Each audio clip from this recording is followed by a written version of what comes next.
Hello, my friends. As you'll hear, I don't have much of a voice this week, but I'm going to power through and introduce this episode to you. Have you ever wondered about the secret to finding a job on LinkedIn? Like many mid-career professionals, you have a LinkedIn profile, but aren't using it to your best advantage to build your network or help you find that new job. Today, you will meet LinkedIn strategist Tracy Enos. Tracy is here to talk to us about using LinkedIn to your best advantage by figuring out what to post, how to engage with others' content effectively, and ensuring your LinkedIn profile brings the heat. Let's get started.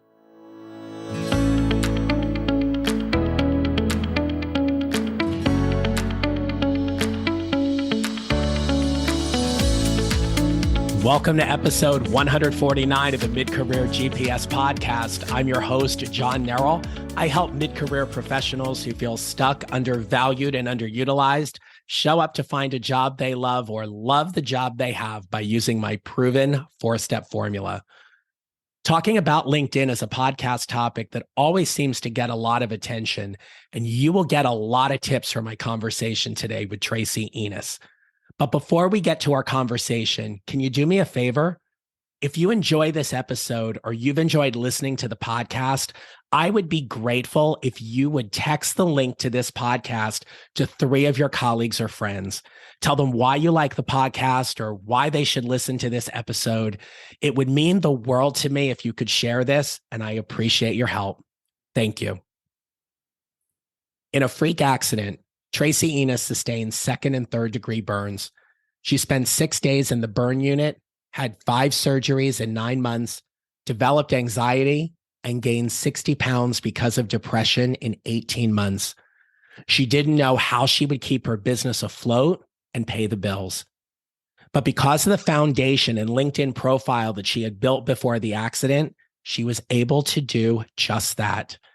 Today, Tracy has worked with clients in over 50 industries, from the solopreneur to the Fortune 50 company. She's an international best-selling author of LinkedIn Publishing to Profits, a LinkedIn advisory team member since 2013, a single mom of 4, and a Rottweiler lover. And she's with us today to help you get the most from your LinkedIn profile to build your network and find the job you'll love. I'm so glad we recorded this interview a few weeks ago. It is my pleasure to introduce you to Tracy Enos. Well, hi, John. My name is Tracy Enos, and I started my career after getting laid off twice from corporate America and starting my own digital marketing agency, and I couldn't get any clients in my own backyard of Kansas City. Networking groups, BNI groups, chamber of commerce meetings. And I turned to LinkedIn to start finding my clients for my marketing services. And that's eventually evolved into what it is today. 10 years, 11 years on the platform, helping others use LinkedIn to build their business. Tracy, it's one of the reasons why I invited you on the podcast was to share a little bit about your LinkedIn expertise and help all the mid-career professionals who are listening today, whether they're actively job seeking or not, how to use the platform better. But you said something in your introduction I don't want to gloss over, and that is you've been laid off twice in your career. And I'm curious, what are 3 things that you've learned from your layoffs? 1, don't give up. So after my first layoff, 2008, I was working for National City Bank. And they were one of the banks in the financial crisis that did not get bailed out by the government. So PNC Mortgage came in, scooped up National City, and fired all of us in the field. Anybody who wasn't, within the state in their corporate headquarters. I think that's Ohio. And so living in Branson at the time, I was one of those got laid off. I was working out of my house, as a matter of fact, even though my office was up here in Kansas City. And the problem is that I had just filed for divorce, like literally like a month later after I got laid off, a month before getting laid off. So now I'm a single mom with no job, living off unemployment and food stamps. So I didn't give up. I spent several months trying to find a job and no one would hire me. especially in the little town where I was at. It's Branson, Missouri is very rural. Mhm. And so, everybody up here that was in my office got hired immediately for like US Bank and stuff like that. You got, a couple million people in the city at the time. But I was the lone wolf down in rural America, and they didn't have any open positions. So I had to, I don't know how many applications I put out. It was horrible, but it was probably well over 100. But I finally found a position. I also have a real estate broker's license, and I became managing broker of a real estate office up here in Kansas City. So we packed up and came here. But that wasn't the second. That was the first time. The second time, the market improved. Our office did 80% of all the foreclosures within the city, working with Fannie Mae and Freddie Mac. And 80% of our business was investors. And when the market improved and the government gave, some of the hardest hit cities in foreclosures, they gave them some funds to kind of spur home ownership again, giving them up to 20% down payment. Well, once we blew through all that, the young lady that owned the real estate office closed shop and moved us over to Keller Williams. And she wanted to double dip, and I would be walking away with no money after paying the broker and paying her a split fee of any of the buyers that I brought in. So I told her to go fly a kite. and so now I don't have a job. So that was difficult. Having 10 years in the mortgage and real estate business, I moved to a city where I was unknown. And so it didn't matter if I was a seasoned agent, it was like no book of business. It didn't matter. I could have been brand new. I wasn't going to get any business because nobody knew me. And so I dabbled in a little bit of insurance here and there and whatever, and that didn't work out. And so, you know what? I was like, I got to find a job. I'm a single mom, and at a point I'm running out of, money. And so I find my job on LinkedIn. And it was a job posting for a nutrition company that demoed their products in Sam's Clubs and Costco's all over the country. And so I went in for an interview, and I was immediately hired. And within a week, I was the lead for my city. So now I'm in charge of 7 stores on the Kansas and the Missouri side, bouncing around, working with other demo employees and trying to get as many of these boxes sold as possible. When you go into Costco and Sam's, you sample products and stuff like that. Uh-huh. Yeah, that's what we were doing. So we were sampling it was called Eco Drink. So they were sampling their little Eco Drink. Well, I got so good at it, the corporate took notice, and I became, within 6 weeks, I became assistant to a field regional manager. And then within 2 months of that, I became field regional manager. Now I'm in charge of 83 stores in 7 states. Pretty cool, right? Well, they took on an investor and blew through that money in 3 months. And the investor pretty much told them that they're pulling out unless they made some significant changes. And they laid everybody off but my former boss in the field. So now I go from a 6-figure position to 0. And this is November of 2012. Crazy. But the fun thing is while everybody else was partying after their day's work was done out, in their states or whatever, I was playing in LinkedIn because I'm kind of like the info junkie girl. I love to find out how things work, and I read a lot, and I get in the trenches. And so I started a side gig when a side gig wasn't cool. So, and that was, I was getting really interested in digital marketing. I want to have my own business someday, but what better way to do it in my off time, right? And so that's how it all started. And my sister, she passed away in May of 2013, but we had our family reunion the summer of 2012. And I showed her some of my stuff that I was doing. And she gave me her stamp of approval because she's the graphic artist in the family. Okay. And so I just kept doing what I was doing, but I was doing it for free for people. I was consulting and showing them how to use Facebook business pages and the other stuff that comes with digital marketing, building websites, WordPress, getting, located in business directories, getting your company on Google pages at the time. So I was doing all that for free. And then when I got laid off, I was encouraged to come see my sister. She was losing her short-term memory. She had inoperable brain cancer. Mm-hmm. And so she was able to have her glass of wine, and I got my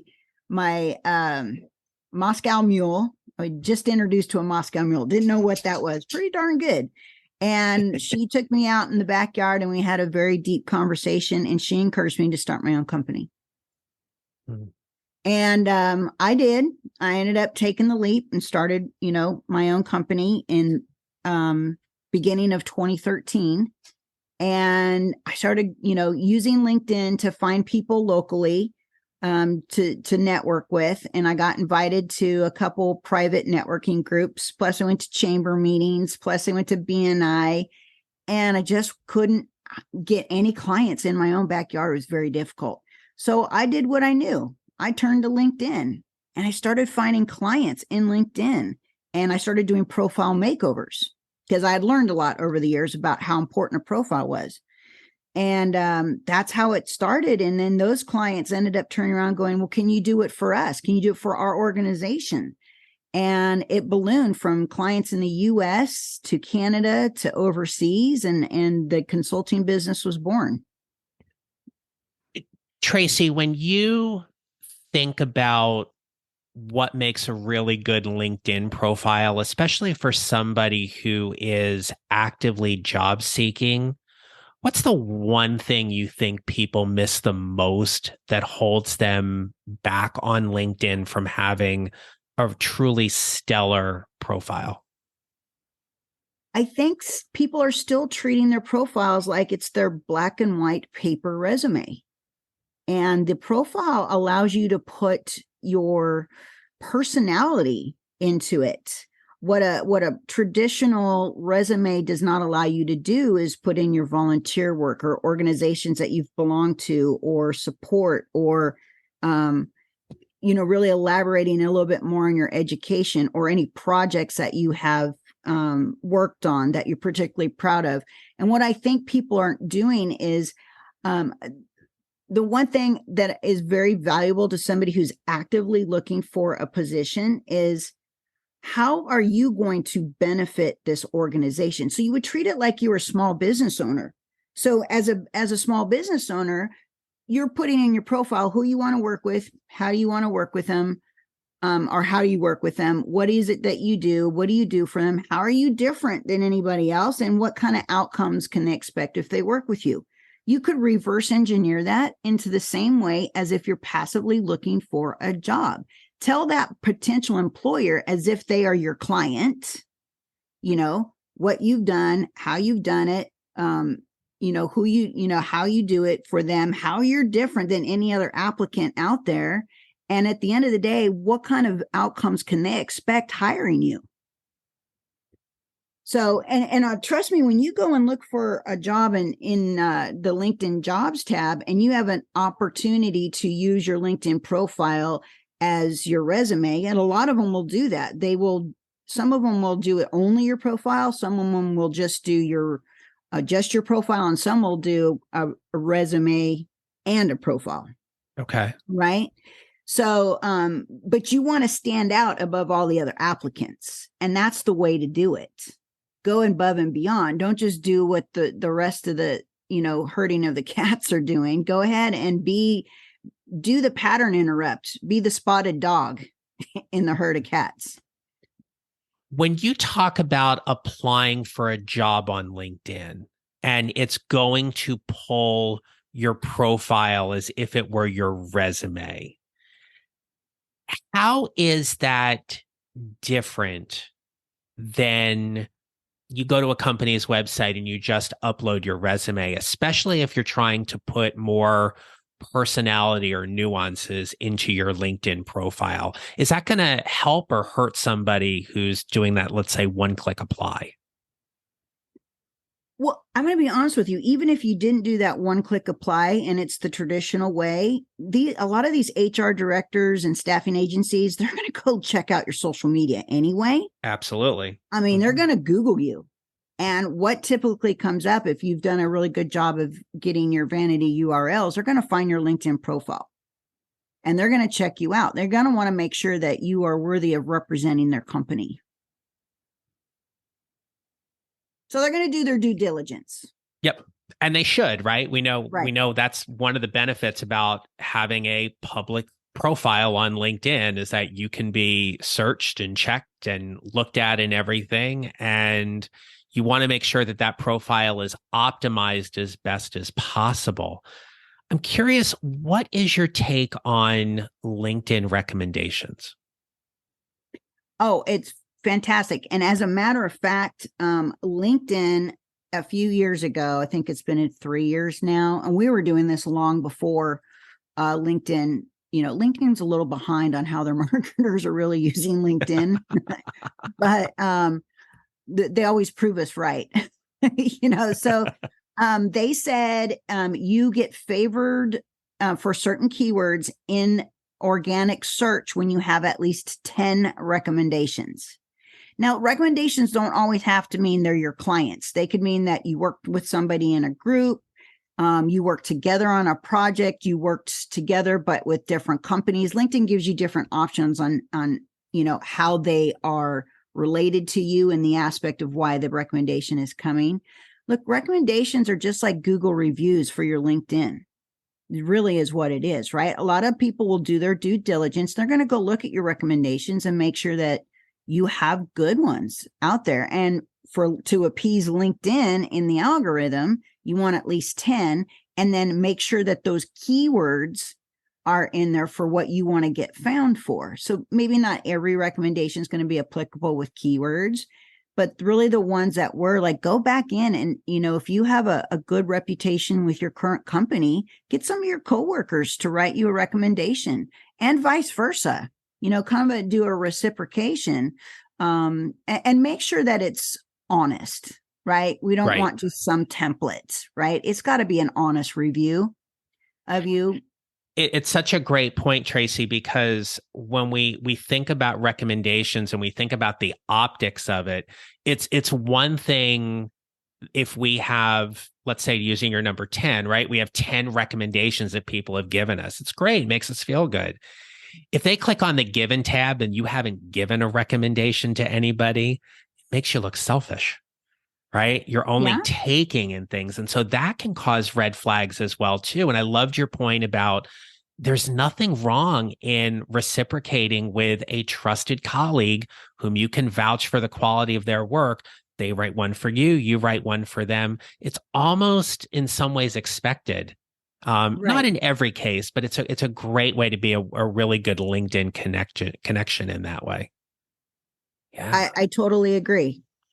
So, and it's also, I have a nice little acronym for how we teach LinkedIn profiles, and it's called HEAT. And H is for human, E is for expertise, A is authority, and T is trust.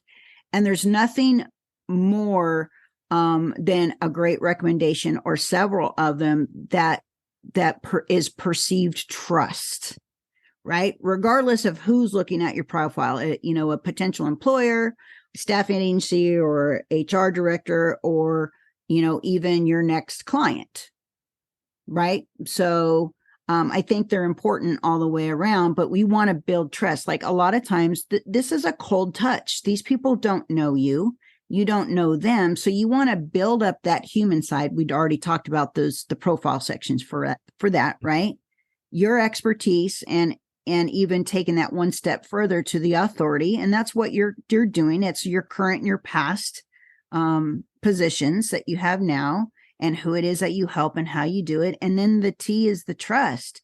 And we'll go one step further than that. It's the likability, right? Do I like you? I like you based off of, you support, Tunnel to Towers, or you support Ronald McDonald House, or, oh yeah, I was a board member at the Chamber of Commerce in my city too.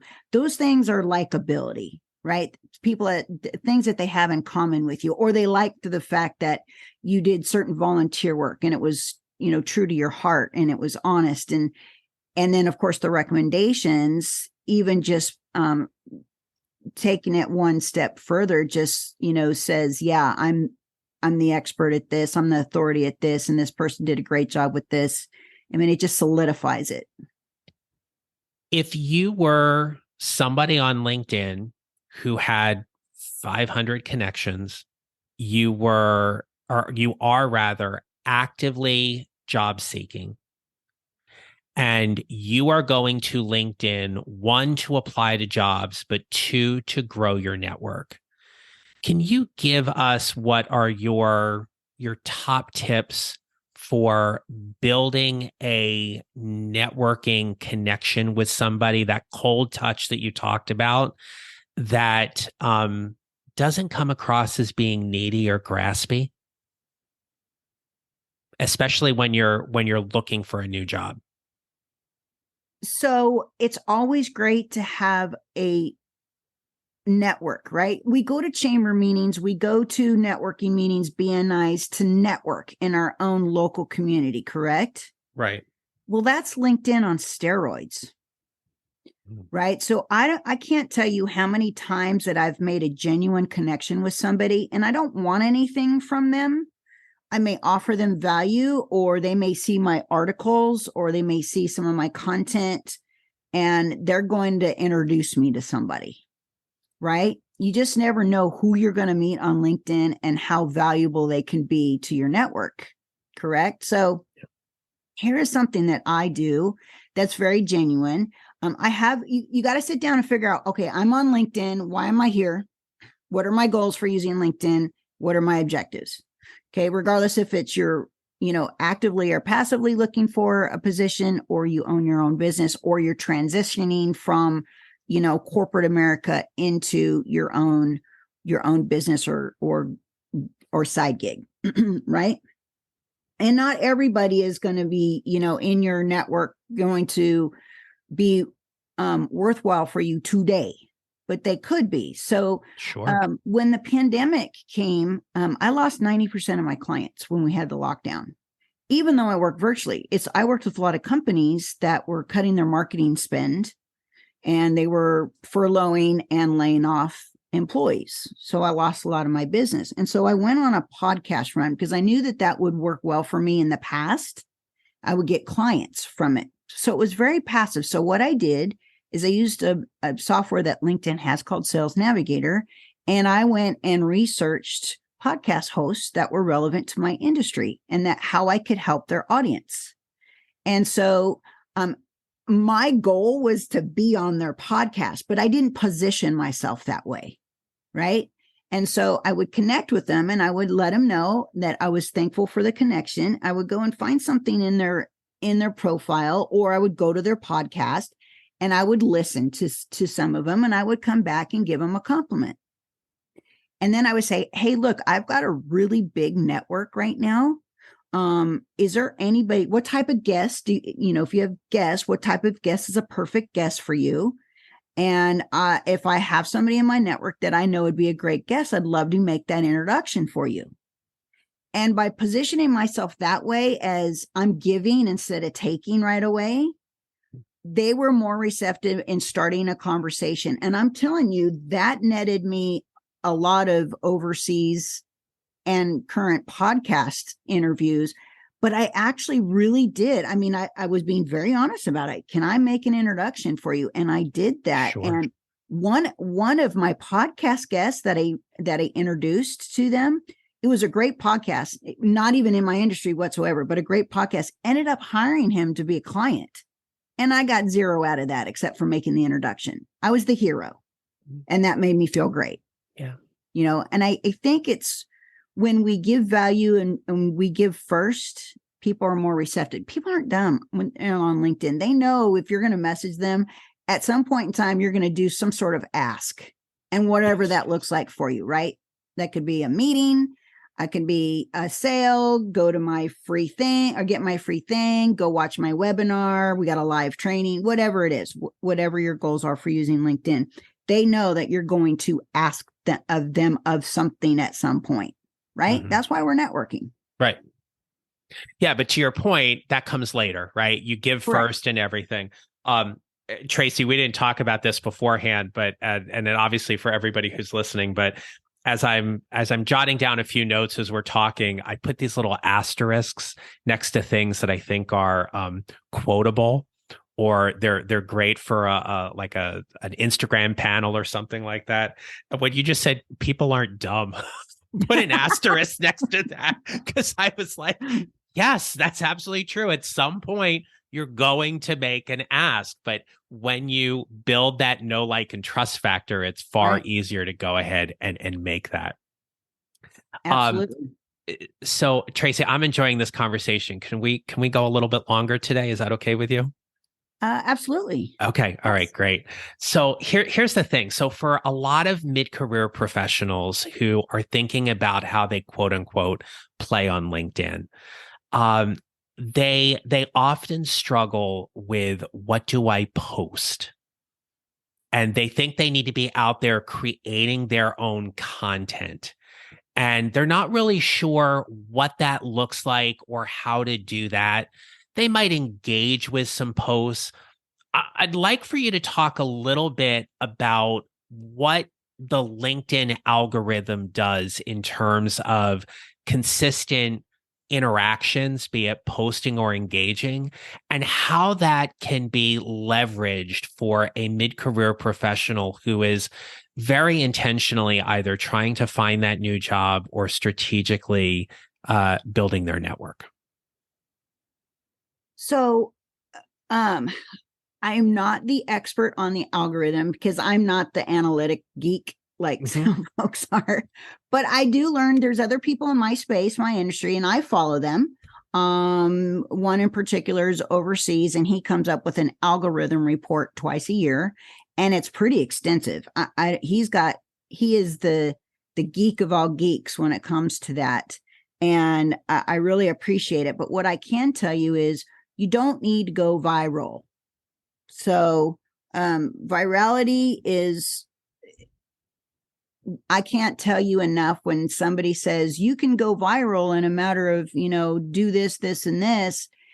But what they're not telling you is they are spending hours and hours a day behind the scenes doing other things to get there.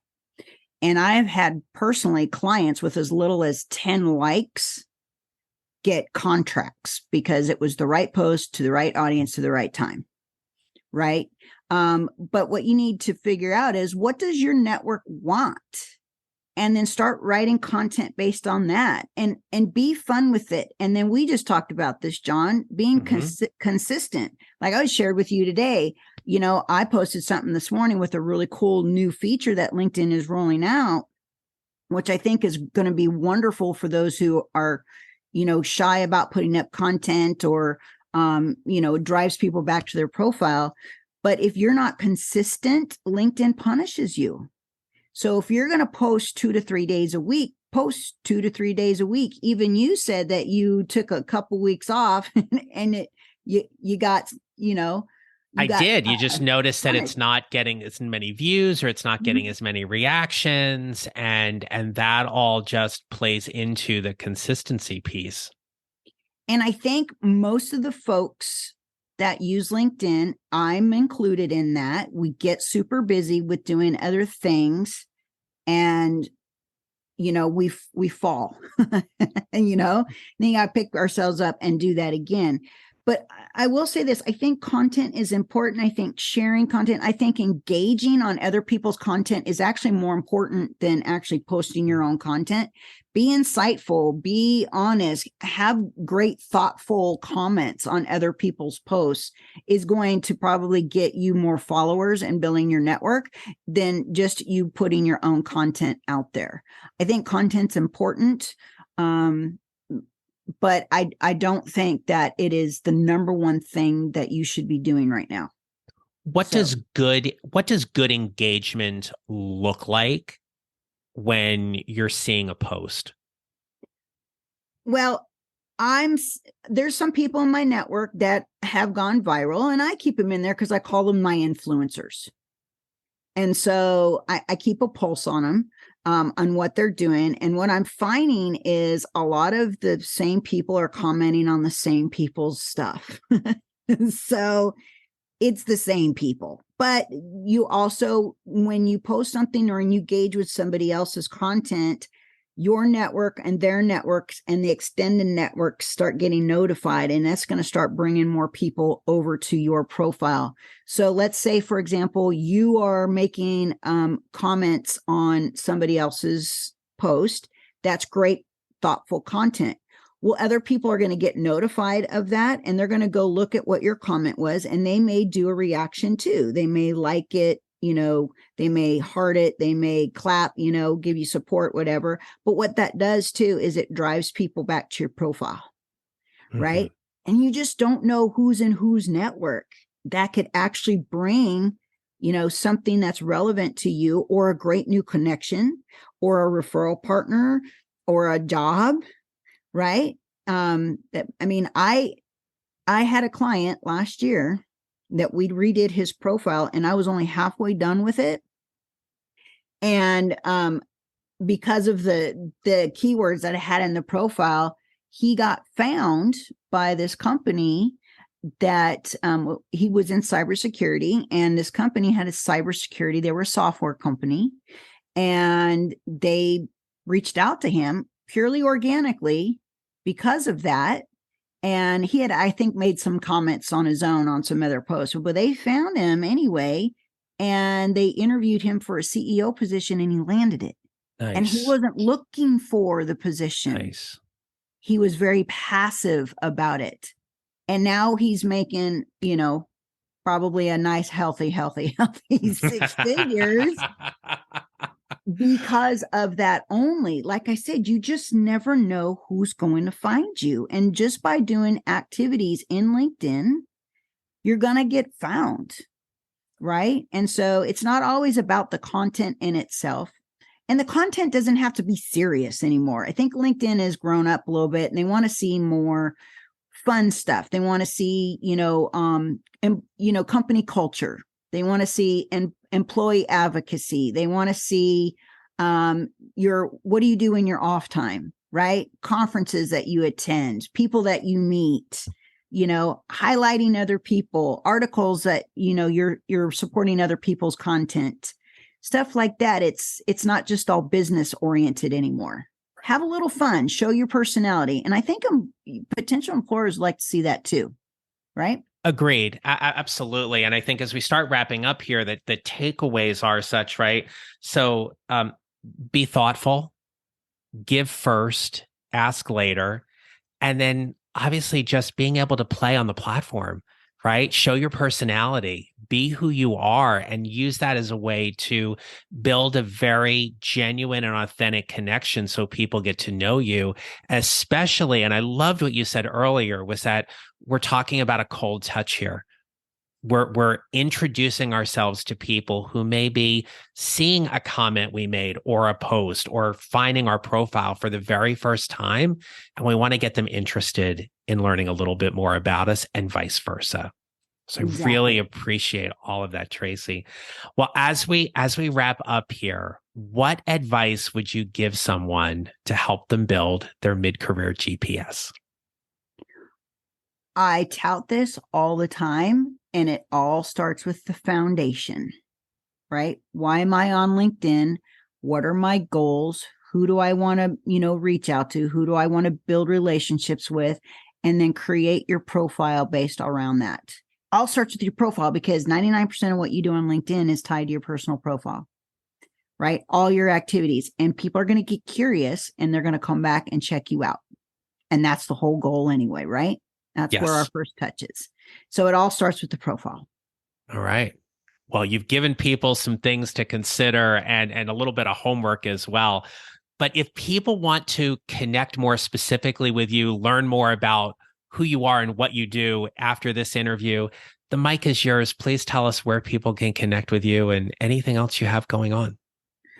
Well, yeah. So come find me on LinkedIn. I connect with everybody from all different industries. And so you can find me at Tracy Enos, and that's spelled Enos. For those of you who are Dukes of Hazzard fans, it's Enos from Dukes of Hazzard. Right?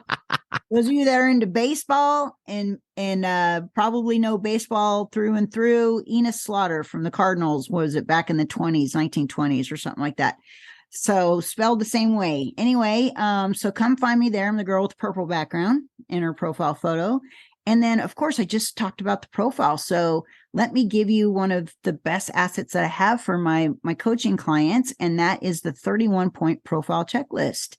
And it's the exact same one. It's very thorough with lots of bonus hints and tips. And you can go to theultimateprofilechecklist.com.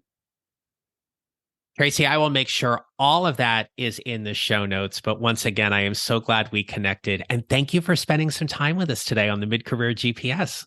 I had fun, John. Thank you for having me. My pleasure. And so everybody, you've got some homework in front of you, right? So go to Tracy's website, take a look and get that ultimate profile checklist guide. But more importantly, make your profile stand out about who you are and what you do.